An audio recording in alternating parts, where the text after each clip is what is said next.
আগামী 3 ফেব্রুয়ারি রোজ মঙ্গলবার দিবাগত রাত্র হচ্ছে শবে বরাত।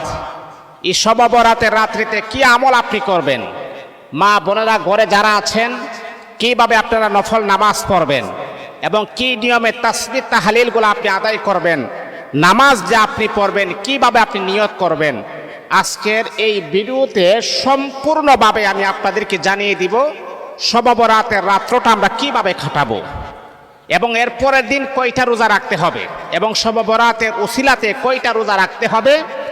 আজকে আমি আপনাদেরকে পরিপূর্ণ ডিটেলসটা আমি বলবো ইনশাআল্লাহ।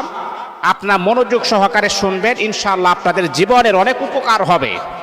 দেখুন, কত সময় আমরা কতভাবে অতিবাহিত করি, কত মিনিট কত ঘন্টা সময় আমরা কত নাপাক অপবিত্র কাজে আমরা এইগুলাকে ব্যবহার করে, কিন্তু আল্লাহ পাকের এই পবিত্র কোরআনের মাধ্যমে কি আপনি আপনার জীবনটা পরিচালনা করতে পারেন না?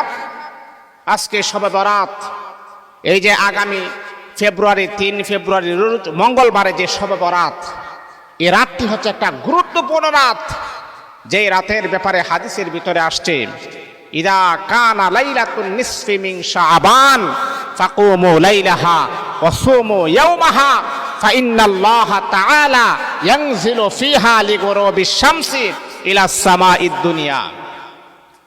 কারণ এই শবে বরাতের রাত্রিতে আল্লাহ পাক রব্বুল আলামিন ওই সময় তিনি প্রথম আসমানে চলে আসেন।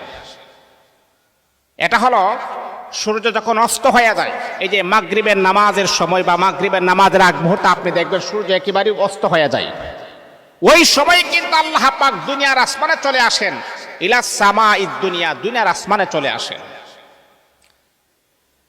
আল্লাহ পাক রব্বুল আলামিন ইদা কানা লাইলাতুন নিসফি মিন শাবান, 14 তারিখ দিবাগত রাত শবে বরাত যখন শুরু হয়ে যায়, এই আমার বলল যখন মাগরিবের নামাজের যখন আজান হয়ে যায়, আজানের আগ মুহূর্তে আপনি দেখবেন সূর্যটা একবারে অস্ত হয়ে যায়, ওই সময় কিন্তু আল্লাহ পাক রব্বুল আলামিন প্রথম আসমানে চলে আসেন। প্রথম আসমানে চলে আসার পরে তিনি তার বান্দাদেরকে বড় মুহাব্বতের নজরে বলেন, আলা মিন মুস্তাগফিরিন ফাআগফির লা, ও আমার বান্দা, ও আমার বান্দী, আকাশ থেকে নিয়ে জমিন পর্যন্ত তুমি গুনাহ করেছো রে বান্দা, এমন গুনাহ করেছ, এমন অপরাধ করেছ, এমন জঘন্যতম পাপাচারে তুমি লিপ্ত হয়েছে রে বান্দা, দুনিয়ার কেউ তোমার গুনার খবর জানে না। এমন অন্যায় করেছ, এমন অপরাধ তুমি করেছো, যদি তোমার আত্মীয় স্বজন, পাড়া প্রতিবেশী, বন্ধু বান্ধব, এমনকি তোমার মা বাবা যদি তোমার গুনার খবর জানে, তাহলে তোমাকে তারা বাড়ি থেকে তাড়িয়ে দিবে।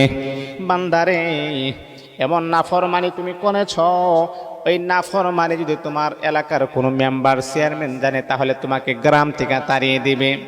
কিন্তু রে বান্দা, এত জঘন্যতম গুনাহ করার পর আমি আল্লাহ প্রকাশ করি নাই, গোপন রেখেছি। এই যে দেখো, লাইলাতুন নিসফি মিন শাবান, 14 তারিখ দিবাগত রাত শবে বরাতে যদি 2টা হাত বাড়াইতে পারো, এই আমার বান্দা চোখের পানি ছেড়ে দিয়া আমি আল্লাহ পাক রব্বুল আলামিনের কাছে যদি তওবার মতো তওবা করতে পারো, আল্লাহ পাক রব্বুল আলামিন কুরআনুল কারীমের ভিতরে বলেন, লা তাকুনাতু মির রাহমাতিল্লাহ ইন্নাল্লাহা ইয়াগফিরুয যুনুবা জামিআ ইন্নাহু হুয়াল গফুরুর রহিম। হে বান্দা, নৈরাশ হয় না, হতাশাগ্রস্ত হয় না রে বান্দা।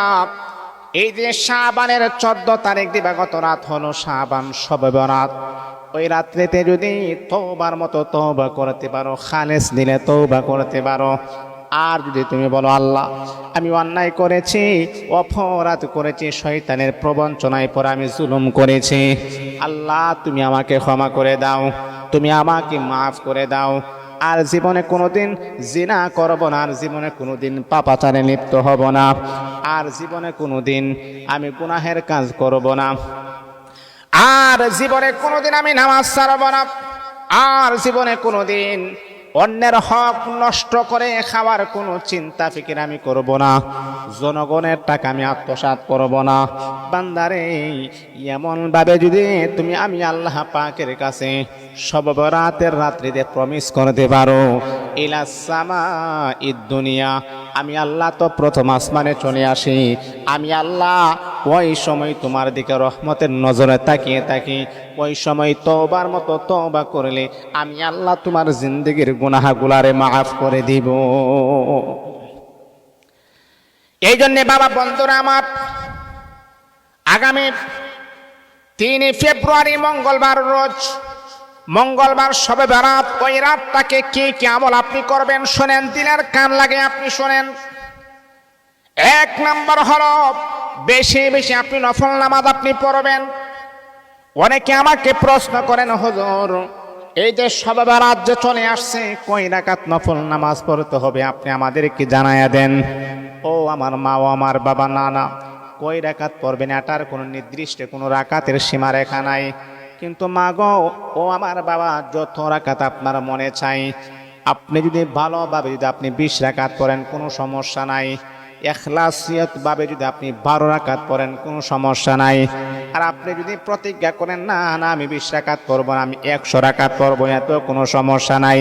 কিন্তু মা, নামাজ যদি আপনি পড়েন মনোযোগ দিয়ে নামাজ পড়বেন, তাসবিহ তাহলিলগুলা সুন্দরভাবে আদায় করবেন, রুকু সেজদা গুলো একইভাবে ধীরে ধীরে আপনি আদায় করবেন, কম নামাজ পড়লেও এটার যাজা বদলা আপনি পেয়ে যাবেন।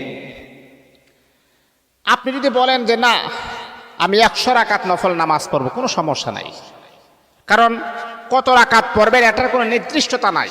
এই রাকাতে বেশি বেশি নামাজ পড়বেন তত বেশি আপনার আমল নামার ভিতরে সওয়াবগুলা লিপিবদ্ধ হবে, তত বেশি আপনার আমল নামে সওয়াব হবে। নিয়তটা কিভাবে করবেন, যে আল্লাহ আমি 2 রাকাত শাবানের, লাইলাতুন নিসফ মিন শাবান, আমি 2 রাকাত শবে বরাতের নফল নামাজ পড়িতেছি, আল্লাহু আকবার। নিয়ত এভাবে করবেন, হে আল্লাহ তোমার সন্তুষ্টর জন্য, তোমার খুশির জন্য আমি 2 রাকাত শবে বরাতের নফল নামাজ পড়িতেছি, আল্লাহু আকবার বলে নিয়ত বাঁধবেন। মহিলারা আছে এভাবে নিয়ত বাঁধবেন।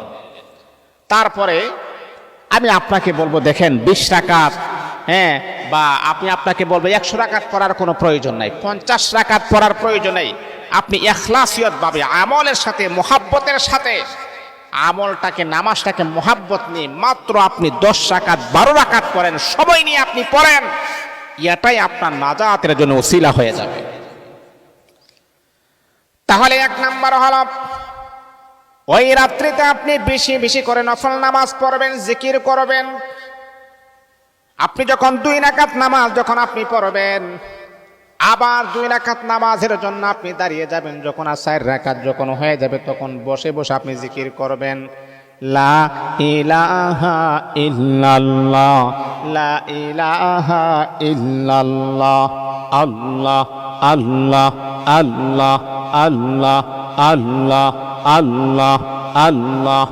এইভাবে আপনি জিকির করবেন, সুবহানাল্লাহ সুবহানাল্লাহ সুবহানাল্লাহ সুবহানাল্লাহ সুবহানাল্লাহ।